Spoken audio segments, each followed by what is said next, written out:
Respire profondément, sans culpabilité, sans défense, juste la vérité. La vieille photo montre des sourires, mais derrière ces sourires, il y avait des silences, des comparaisons, des pactes invisibles.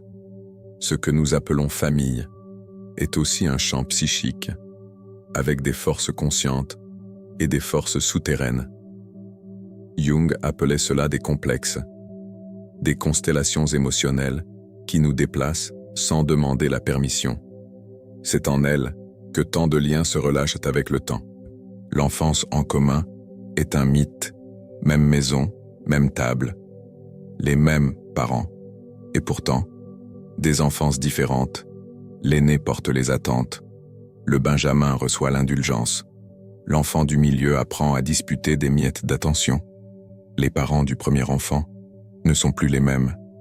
Quelques années plus tard, la famille est une maison en rénovation permanente. Chaque enfant entre à un étage émotionnel distinct, avec d'autres règles, une autre météo.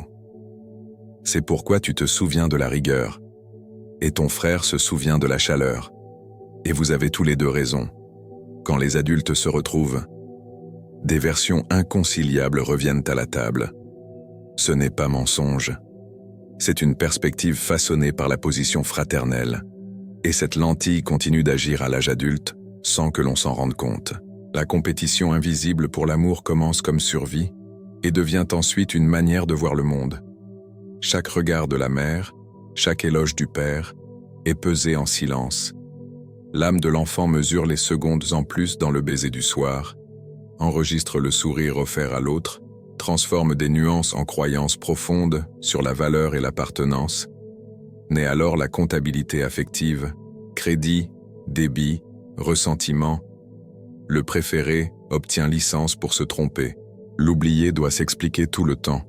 Cette blessure narcissique cicatrise rarement complètement. Des années plus tard, un éloge public aux frères rouvre des entailles anciennes. Une invitation qui ne vient pas confirme la vieille thèse intérieure. Je vaux moins. Avec le temps, nous devenons experts en comparaison. Quand l'autre échoue, mon estime grimpe.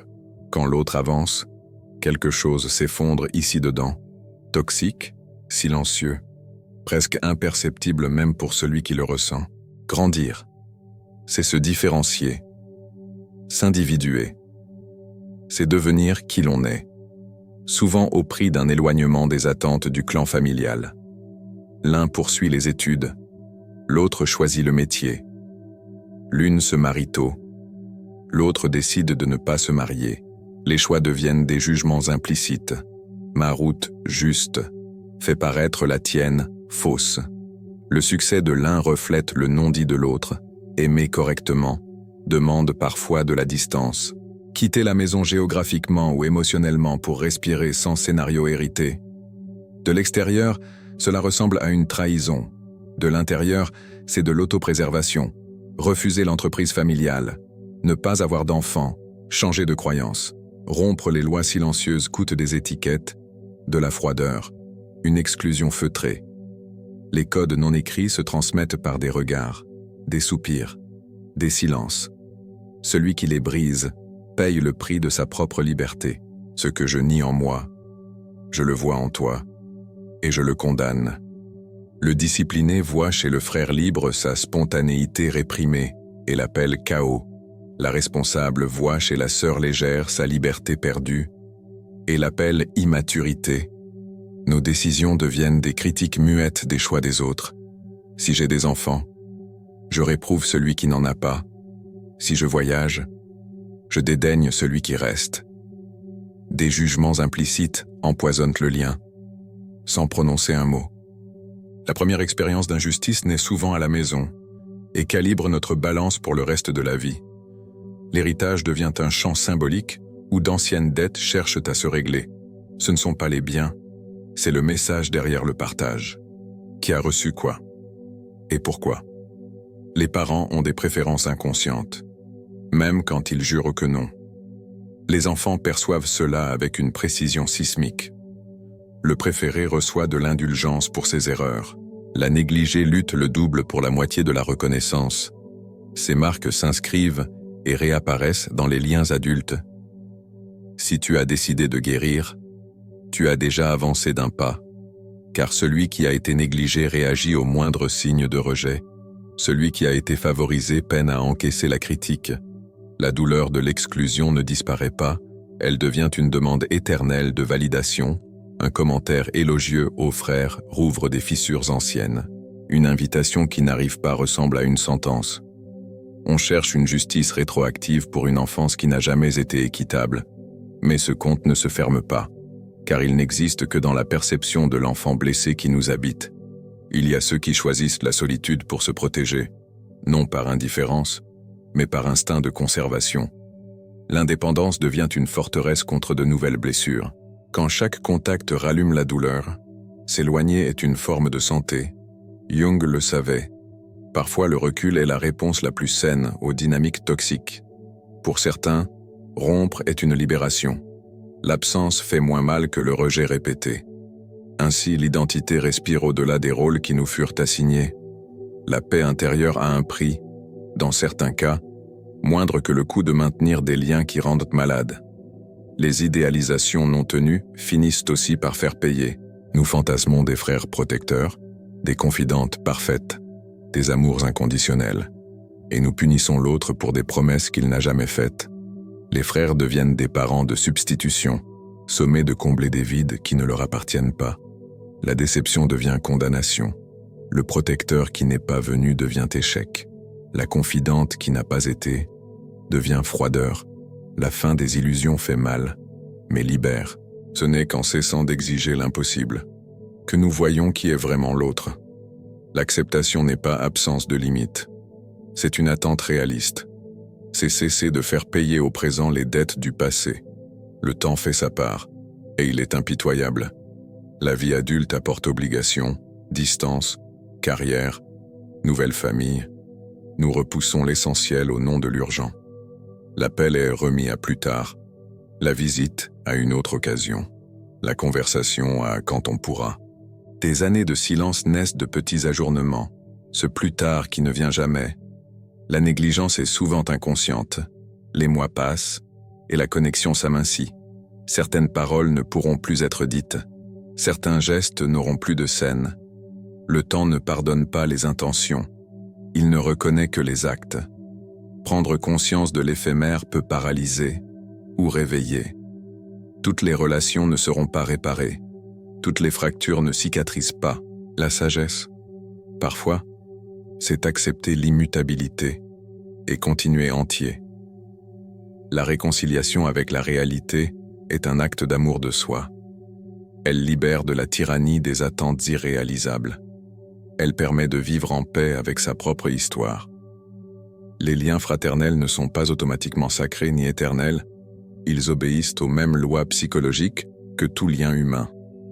Et c'est là que réside aussi la liberté. Comprendre les mécanismes de l'aliénation ouvre la porte à des choix conscients. Décider quelles relations cultiver et lesquelles lâcher. Nous ne sommes pas responsables de l'amour de l'autre. Nous sommes responsables de garder le cœur ouvert, de reconnaître nos propres erreurs et de vivre avec la dignité qui naît de l'acceptation de l'imperfection humaine. S'individuer, parfois, c'est marcher seul, non par froideur, mais parce que certaines connexions empêchent ce que nous pouvons devenir. Au bout du compte, il reste des imperfections qui tentent de faire de leur mieux, dans un monde rarement idéal. Peut-être que la seule fraternité possible vit dans cette imperfection partagée. Ce n'est pas s'accrocher à ce qui fut, c'est faire la paix avec ce qui est. Respire, intégrons et transformons en pratique quotidienne. D'abord, reconnais la carte invisible de ta famille en toi. Perçois les rôles qu'on t'a donnés et ceux que tu as endossés. Le responsable, le rebelle, le médiateur, l'invisible. Nommer le rôle, c'est déjà desserrer le lien qui t'y retient. Ensuite, observe les projections, sans accuser, sans t'accuser. Quand quelque chose chez ton frère t'irrite trop, demande « Qu'est-ce que cela dit de moi ?» Parfois c'est ta spontanéité réprimée, parfois ta discipline oubliée. Retire l'étiquette, rends la qualité à son propriétaire, intègre ce fragment en toi. Troisièmement, interdis la comptabilité affective. Arrête d'additionner des baisers du soir d'il y a 30 ans.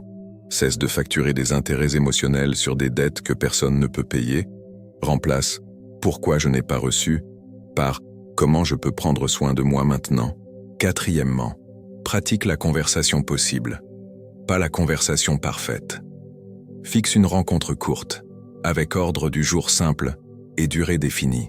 Commence par les faits, puis les sentiments, enfin des demandes claires. Quand X est arrivé, je me suis senti X. J'ai besoin de Z à partir de maintenant. Sans sarcasme, sans tribunal, sans exiger une confession publique. Cinquièmement, établis des limites élégantes et soutenables. La limite n'est pas punition, c'est protection du lien. Si certains sujets explosent toujours, pose une règle de sécurité. Si le sujet est la politique, on change. Sinon, j'interromps la conversation. Répète calmement. Applique avec constance, sans humilier, sans dramatiser. Sixièmement, crée des rituels minimaux d'entretien. Un message bref par semaine, un audio par mois, un café tous les 2 mois. Peu et constant, vaut mieux qu'intense et rare.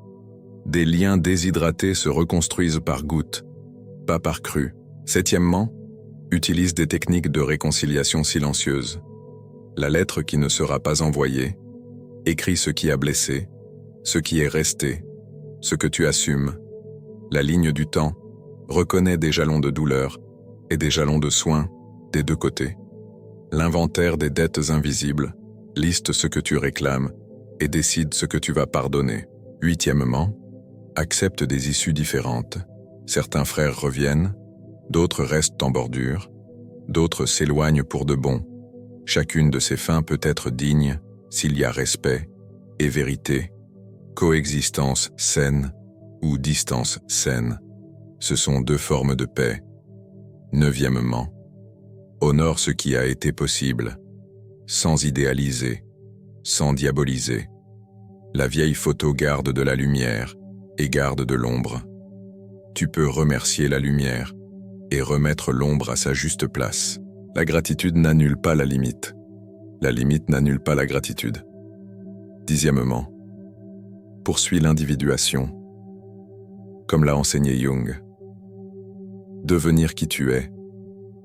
Non pas contre la famille, mais au-delà de la famille. Quand tu deviens entier, tu as moins besoin que l'autre te valide. Et justement pour cela, tu es plus libre d'aimer sans exiger l'impossible. S'il y a ouverture, propose de petits accords de convivialité, pas de « on règle tout aujourd'hui ». Plutôt, au déjeuner, sans provocation. Si ça dérape, on fait une pause. Anniversaires avec heure d'arrivée et de départ, pour que personne ne s'épuise. Groupe familial en sourdine 1 semaine, quand les débats chauffent. S'il y a douleur chronique, envisage une médiation externe, une thérapie individuelle. Pour comprendre tes couches, une thérapie familiale, si tout s'accepte, avec règles claires. Parfois une oreille neutre, c'est ce qui manque pour permettre le geste minimum. S'il n'y a pas d'ouverture, prends soin de toi, sans blâmer, sans pourchasser. Les blocages peuvent être nécessaires quand il y a abus, humiliation, violence. La distance est un remède fort à appliquer en conscience et avec accompagnement. Souviens-toi, s'éloigner peut être de l'amour-propre, pas de la vengeance. Pratique simple pour la semaine. 3 respirations conscientes avant de répondre aux messages familiaux. Une phrase ancre pour détendre le corps. Je choisis de ne pas rejouer l'ancien scénario. Un geste objectif de soin, sans attente de retour. J'envoie la photo de l'album qu'il a demandé. Et un non nécessaire. Dis tôt, dis calmement. Aujourd'hui je ne peux pas. On parle vendredi. Quand tu sens l'ancien déclencheur, reviens au corps. Relâche les épaules. Desserre la mâchoire. Ancre les pieds. Le corps est la porte de sortie du drame. Sans corps régulé, aucune parole ne tient debout. Respire. Souviens-toi de ta juste mesure. Tu n'es pas le père de la famille. Tu es une partie. Tu ne contrôles pas les scénarios. Tu choisis des postures. La dignité est l'unique héritage que personne ne peut te prendre. La réconciliation avec la réalité est un acte d'amour de soi. Elle met fin à la tyrannie des attentes et rend au cœur la paix du possible.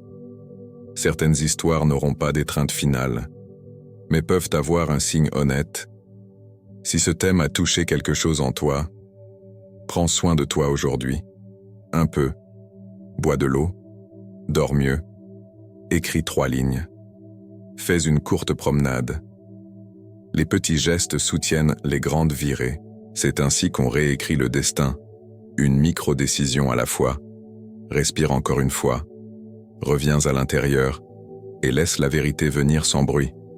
Parfois l'éloignement ne naît pas d'une seule blessure, mais d'un cumul de micro-coupes, mots minuscules, absence discrète, promesses implicites jamais dites, mais toujours exigées. La photo de famille enregistre des sourires, mais n'enregistre pas le poids que chacun portait derrière le sourire. La peur de décevoir, l'obligation de maintenir la paix, le rôle de plaire à l'adulte d'humeur imprévisible. À l'âge adulte, nous rejouons sans le remarquer les anciens rôles. Le responsable organise et se ressent, le rebelle provoque et se repent, le pacificateur éteint les incendies et s'effondre en silence, l'invisible s'absente, et personne ne demande si ça va. Jung attirait l'attention sur les personas, les masques nécessaires, qui deviennent prison quand ils collent à la peau. La tâche de la maturité est de reconnaître le masque, remercier sa fonction et apprendre à l'enlever sans se sentir à nu. La jalousie fraternelle est un archétype ancien. Il faut peu de choses pour l'éveiller. Un éloge à l'autre, un cadeau qui paraît plus grand, une invitation qui n'est jamais arrivée. Et le corps rejoue, l'enfant avec la main levée, demandant à être vu. Ce n'est pas la faute d'aujourd'hui, c'est le scénario d'hier qui continue de tourner, jusqu'à ce que quelqu'un appuie sur pause, respire et choisisse une nouvelle scène. Des attentes irréalistes détruisent des ponts en silence. Attendre une protection absolue de l'aîné, attendre une confidence totale de la cadette, attendre un soutien sans faille en tout temps, c'est exiger d'humain ce que même des dieux ne livreraient pas toujours. Quand l'autre ne correspond pas à mon idéal, je le transforme en méchant. Le protecteur qui m'a manqué devient échec. La confidente qui n'a pas été devient froide. Et je m'exempte de regarder, ou moi-même, je n'ai pas offert, ce que j'ai exigé. La guérison commence quand les attentes sont mises en lumière, quand je nomme mon désir et j'assume ma limite, quand j'arrête de faire payer au présent la facture émotionnelle du passé. Il y a des moments où la distance est un soin, pas une vengeance. C'est la pause thérapeutique qui permet de respirer hors du champ magnétique du drame. C'est la contention nécessaire pour que chacun retrouve sa forme. Il y a des moments où le rapprochement est possible, mais seulement à la vitesse de la sécurité, conversation courte, sujet sûr, limites claires, rituels minimaux et constants, sans promettre un nouveau départ parfait, seulement un départ possible. Le temps est le juge qui n'accepte aucun recours. Il ne pardonne pas les bonnes intentions. Il ne reconnaît que les gestes. L'appel repoussé 1000 fois devient des années de silence. La visite remise à plus tard devient une absence qui fait mal sur les photos. Quelques mots ne pourront plus être dits. Certaines demandes de pardon arriveront trop tard. Ce n'est pas une sentence. C'est un rappel de l'urgence de l'essentiel. S'il y a quelque chose de simple à faire, fais-le aujourd'hui. Un comment tu vas est déjà de l'eau dans le désert. Tous les liens ne seront pas restaurés. Toutes les fractures ne cicatrisent pas. Parfois la sagesse, c'est accepter l'irréparable et tirer de la poésie de ce qui reste possible. Un signe respectueux, un anniversaire souvenu, un silence sans écharde. La réconciliation avec la réalité est un acte d'amour de soi. Je lâche la fantaisie que ma famille me donnera. Tout ce qui a manqué, j'assume la tâche adulte de soigner ce qui reste à faire à l'intérieur de moi. Je plante de la présence, là où avant je ne faisais que la réclamer. Ce n'est pas romantiser la douleur, c'est la mettre à sa juste place. Mon histoire a de la lumière et a de l'ombre, et les deux m'ont fait ce que je suis. Je peux remercier la lumière et me protéger de l'ombre, sans nier aucune des deux. Si tu décides d'essayer un pas, commence petit. Écris une lettre qui ne sera peut-être jamais envoyée. Dis ce qui a fait mal. Dis ce que tu assumes. Dis ce que tu souhaites encore. Sans exiger, cette lettre est pour ton intégrité, pas pour la réponse de l'autre. Si tu préfères le silence, fais-en un abri. Pas une punition, un silence qui prie, qui pose des limites, qui ne souhaite pas le mal, qui se protège seulement de ce qui fait mal. Quand la culpabilité vient, souviens-toi, la culpabilité est la voix du passé qui veut te faire revenir. La responsabilité est la voix de la maturité qui t'invite à avancer. La responsabilité dit « Je prends soin de ce qui est dans mes mains et je libère ce qui ne l'est pas ». S'il y a un jour une rencontre, emmène un corps régulé, épaules relâchées, respiration basse, pieds ancrés, écoute d'abord, parle en dernier, nomme des faits, puis des sentiments, et seulement ensuite des demandes possibles, sans tribunal, sans projecteur, sans exigence d'absolution. S'il n'y a pas de rencontre, honore la vie qui continue. Des amis peuvent devenir des frères de choix, des mentors peuvent soigner de vieilles manques. Le cœur a 1000 façons de trouver l'appartenance, sans devoir nier l'histoire que tu as vécue. Au bout du compte, nous sommes tous des enfants imparfaits, de parents imparfaits, des frères qui essaient de viser juste dans l'obscurité. S'il y a de la place, choisis la compassion. S'il n'y en a pas, choisis la distance digne. Dans les deux cas, choisis la paix possible. Que cette compréhension ne te paralyse pas, mais te mette en mouvement. Un geste de soin, une frontière saine, un pardon qui te libère plus toi que l'autre. C'est ainsi que l'âme grandit, non pas en épopée, mais en petits actes, répétés. Ferme les yeux un instant, sens ton corps, perçois où cette conversation t'a touché. Peut-être tu as rappelé un déjeuner qui a mal fini, un appel qui n'a jamais eu lieu, une demande d'aide que personne n'a entendue. Tu as peut-être senti de la colère, ou une vieille fatigue, ou juste le désir que tout puisse être plus simple. Pour cette semaine, 3 encres. Encre 1. Tu te rappelles d'une injustice ancienne, main sur la poitrine, et dis « Je m'appartiens ». Encre 2. Avant une conversation difficile, écris et répète 3 gares « Je veux sortir d'ici avec de la paix ». Encre 3. Dans le groupe de famille, ne réponds qu'après 3 respirations complètes. Inspirer, retenir, relâcher.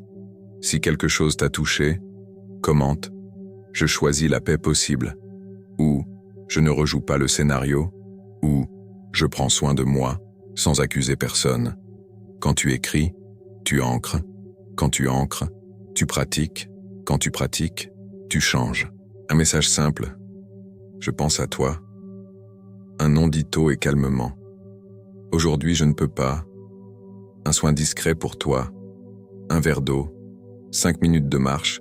3 étirements. Souviens-toi, la dignité n'a pas besoin de gagner. Elle a besoin de rester debout. La tendresse n'a pas besoin d'applaudissements. Elle a besoin de constance. Si tu sens la vieille impulsion de te justifier, pose une main sur le cœur et répète « Je choisis la clarté, pas le drame ».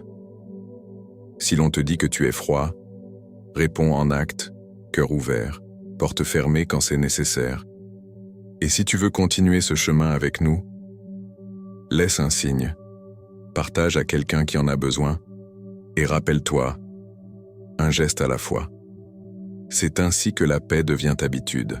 Si cela t'a servi, like, commente, abonne-toi, active la cloche. Et souviens-toi, tu peux aimer sans te perdre, te protéger sans te durcir, t'éloigner sans souhaiter le mal, te rapprocher sans promettre l'impossible. Que ta semaine ait des pas doux et des frontières claires. Je choisis la paix possible. On continue, ensemble. Un geste à la fois.